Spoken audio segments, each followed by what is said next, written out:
bringing sexy back. We're bringing sexy back. Let's get it started. Harder, won't you give it up?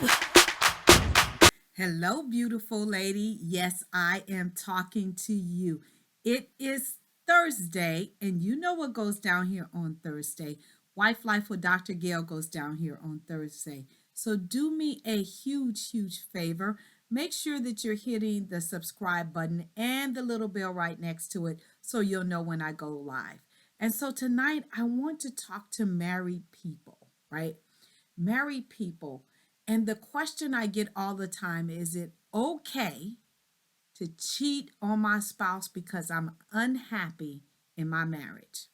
Is it okay to cheat in my marriage because I'm unhappy? Okay. And let me just give you a couple of statistics, right? The first statistic is that 40% of married couples, whether they're a woman or the man in the relationship, will admit that they have either had a physical or a mental affair, right, before in their marriage. And let me just give you some other statistics. It used to be that 67% of men were the people who were cheating the most, right? Well, let's fast forward to 2020, and let me just give you some statistics. It is running almost neck and neck. 72% of men have cheated and 70% of women have cheated in their marriages. That is off the hook.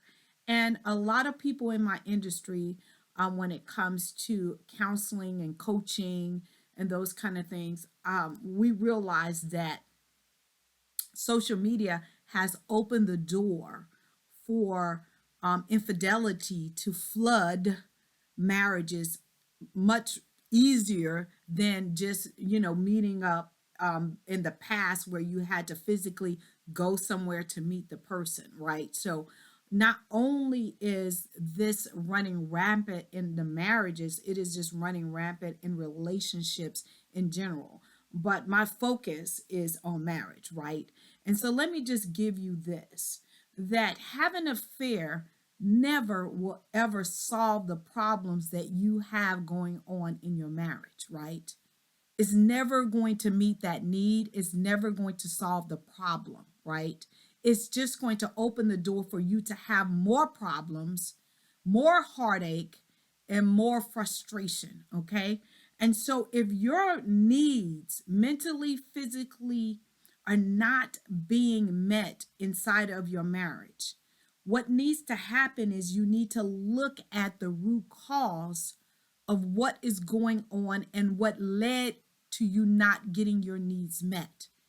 Things just don't happen overnight. You just don't wake up and your sexual needs not being met. You just don't wake up and your financial needs not being met. You just don't wake up and your intimacy needs not being met. You just don't wake up and your house is a mess. You just don't wake up and you feel lonely. You just don't wake up and are unhealthy. All of these things are a process, okay? And the thing is that when it first starts happening, if you don't address it, it just begins to grow like a virus. And then you get to the point where you want to address it, but the person, whether it's the wife or the husband, have become so complacent and so used to what is going on, it's very hard for them to change it or to acknowledge it because it has become a habit. It has become the norm, right? And let me just tell you, everything that's going on in a marriage is fixable. It is. I have been married almost 35 years. In July, I'll be married to the same man for 35 years, most of my life. And Gil and I have faced so many things in our marriage. But when we were at the point where he committed adultery and I committed adultery and everything else in between, we had to figure out what was the root cause and be willing to take credit for our part to what led us to do what we did. And also be willing to roll up our sleeves and make the changes that was necessary to meet each other's needs. Now, needs, wants, and desires has nothing to do with happiness, right? It is not your spouse's job to make you happy. And that's where so many people get caught up. I'm just not happy. But it's not your job to make your spouse happy. That's an inside job, because your spouse could stand on their head. They could give you everything you want. They could tell you how beautiful or handsome you are, how successful, how proud, all of those things. But if you don't feel that internally, it's not going to ever be good enough. Okay.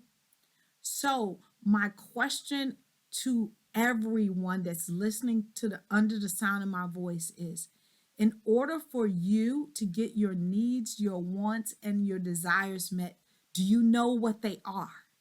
That's number one. Do you know what they are? Are you able to articulate what they are? And are they really true needs, wants, or desires? Or is it something that you are trying to emulate that you have seen on social media or in someone else's marriage or relationship? Because a lot of times we are attracted to the shiny, and what's shiny is not always what it really is behind the scenes, right? So if you're not getting what your needs, your wants, and desires are they really valid needs, wants, and desires? That's a question. And number two is, are you able to articulate those effectively to your spouse, right? And number three, are you able to execute those things for yourself?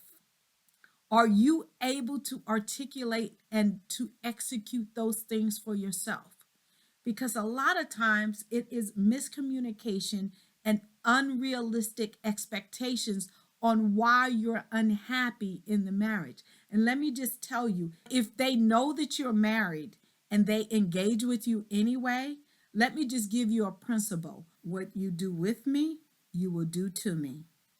So if they're willing to engage with you knowing that you're married, they have no loyalty to you and they will do it to you. Okay? So just keep that in mind. The other thing I really want to talk to you about is getting to the root cause of why your needs are not being met. Get to the root cause. What is it that has made your spouse not wanting to do whatever that is? Not wanting to have sex with you, not wanting to spend time with you. Whatever that is, get to the root cause. Well, Dr. Gail, I tried to talk to them and they just wouldn't. Well, you went to them probably in the wrong way, accusing them instead of asking them. Go to them and tell them how it makes you feel that you're not engaging or able to, or whatever that situation is. Okay. Number three, seek professional help if you cannot get past it. Because let me just tell you, committing adultery is not going to solve the problem for you, and you're not going to get exactly what you think that you're going to get. Seek professional help. We invest in every single thing but the covenant that we cut with the other person. This is the only thing that you need to be investing in, because you said for the rest of your life you're going to spend this with this person. Why not invest in this to correct it so your life can be happy, healthy, and whole? Why not? I love you guys to pieces. I am here every single Thursday at 8:30 p.m. Eastern Standard Time. I will see you next week. Thank you so much for joining me tonight. If you're looking for more resources to take your marriage to a whole nother level, I'm your girl.